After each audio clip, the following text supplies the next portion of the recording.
Olá, mais uma aula do Lições de Português.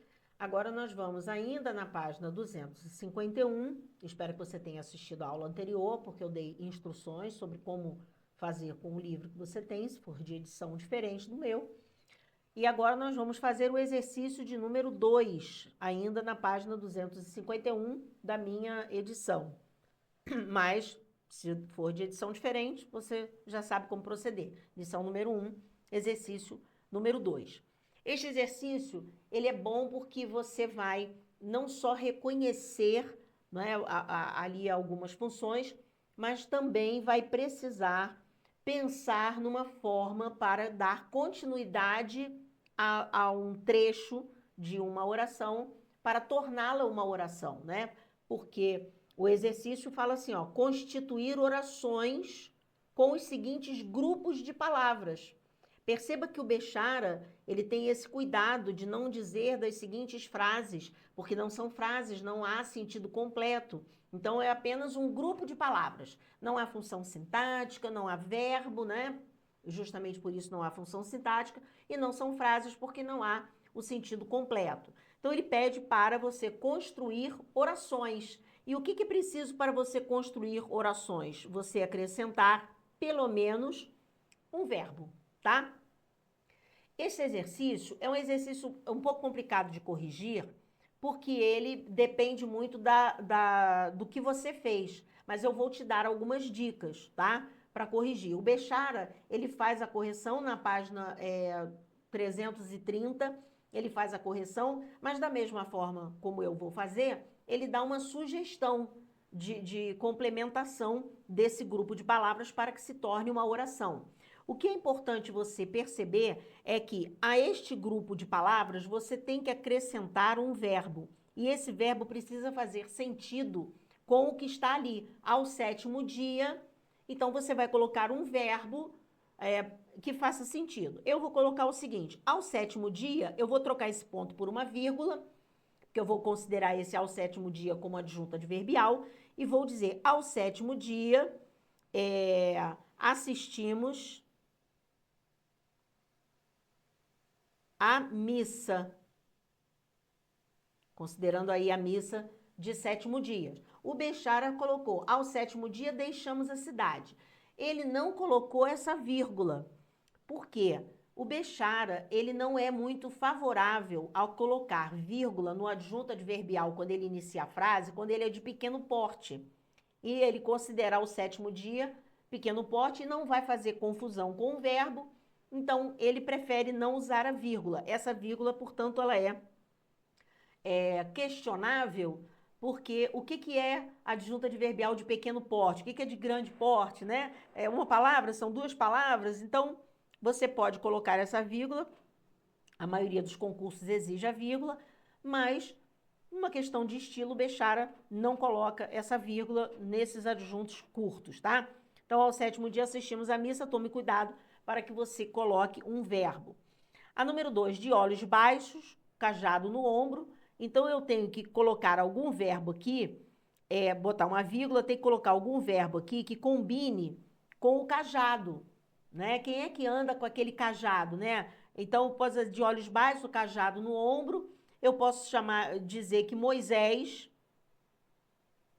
deixou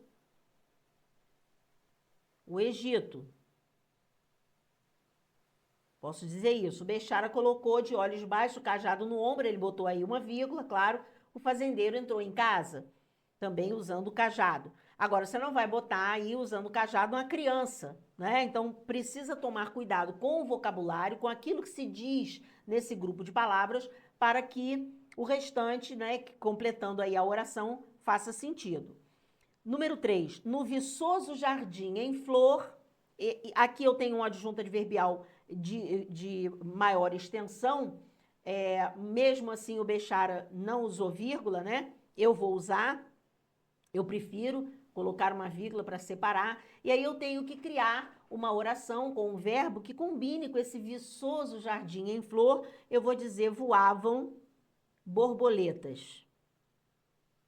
Se há muitas flores, há muitas borboletas. Então, voavam borboletas. Pronto. O Bechara colocou no Viçoso Jardim em Flor, as crianças brincavam de roda.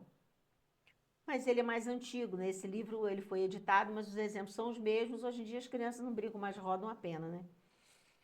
Número 4. Profundamente, com infinita e inenarrável melancolia. Claro, eu aqui vou colocar a vírgula. O Bechara, nessa aqui, ele também não põe vírgula. Você veja que não é uma característica dele usar vírgula com adjuntos adverbiais, nem longos, nem curtos no início da frase, porque elas são facultativas no pequeno, mas eu vou manter a vírgula, já expliquei. Então, profundamente, com infinita e inenarrável melancolia, ele disse: o trem deixava a estação. Vamos manter o trem, vamos dizer assim, a moça saiu do palácio. Pronto. Saiu do palácio com infinita e inenarrável melancolia. Provavelmente o príncipe desmanchou com ela. Era a Cinderela que saiu e largou o sapatinho lá pela escada. Tá? Então aqui nós temos o verbo sair, aqui o voar, aqui o deixou. E assim vai. A casa do meu vizinho, aqui eu não posso colocar vírgula, tem que tirar esse ponto, claro. Não posso colocar vírgula, porque se a casa do meu vizinho está na posição de sujeito.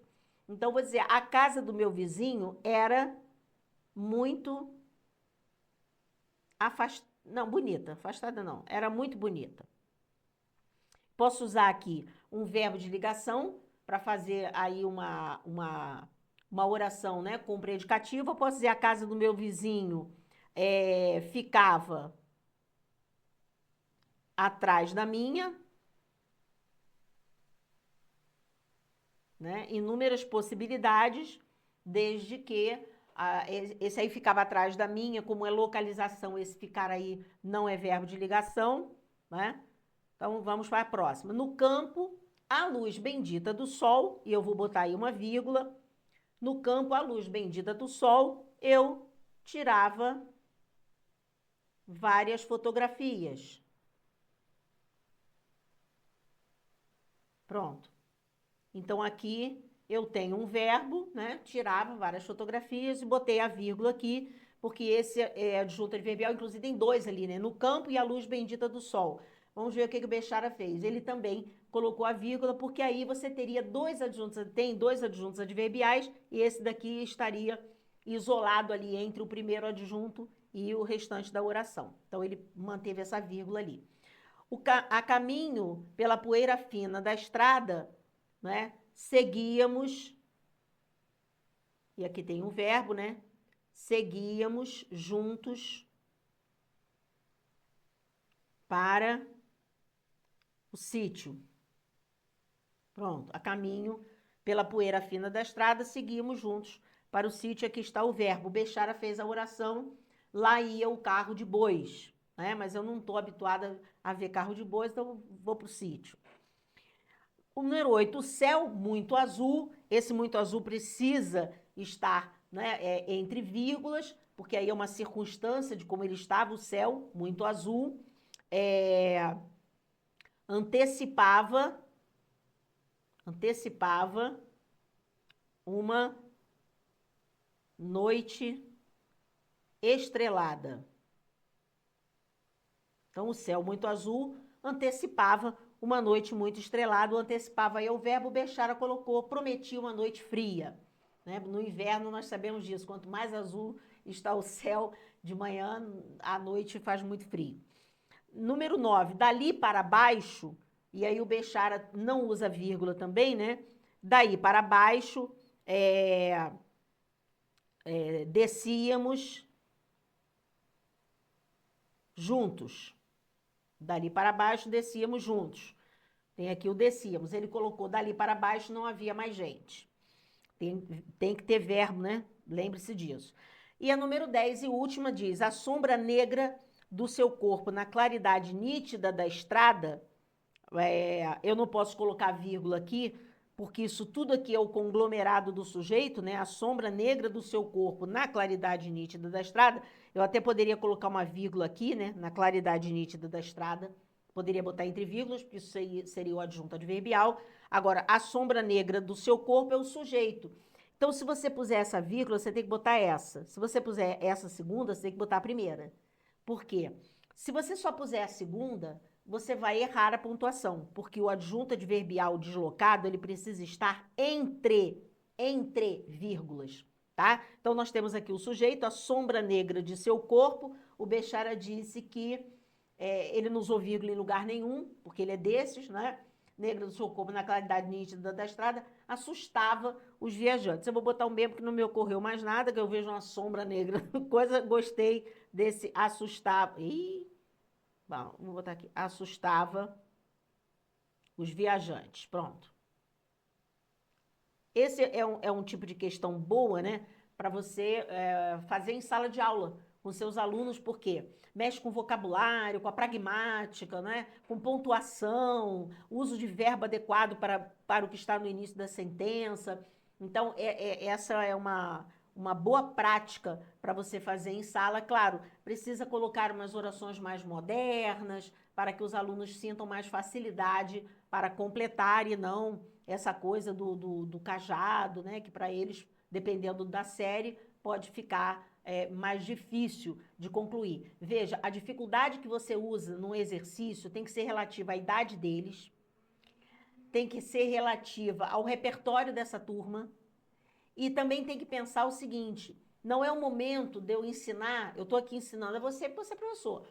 Não é o momento de você ensinar a pontuação, não é o momento de você falar de verbo pronominal, não pronominal. É o momento de você trazer um verbo que faça sentido com aquela frase que está ali, tá? Então, se colocar ali o gatinho da minha vizinha, se for uma criança, né? Se está ensinando oração para uma criança, pode botar o gatinho da minha vizinha, o brinquedo do meu irmão, né? Trazer algumas coisas que sejam mais viáveis para o vocabulário deles e para que pragmaticamente eles consigam complementar, né, aquele trecho, aquele grupo de palavras para formar orações sem causar transtornos e ter que você explicar função sintática quando ainda você está no início, né, ensinando a ele a diferença de grupo de palavras, frase e oração, tá bom? Espero que você tenha gostado dessa correção e aguarde aí a próxima aula.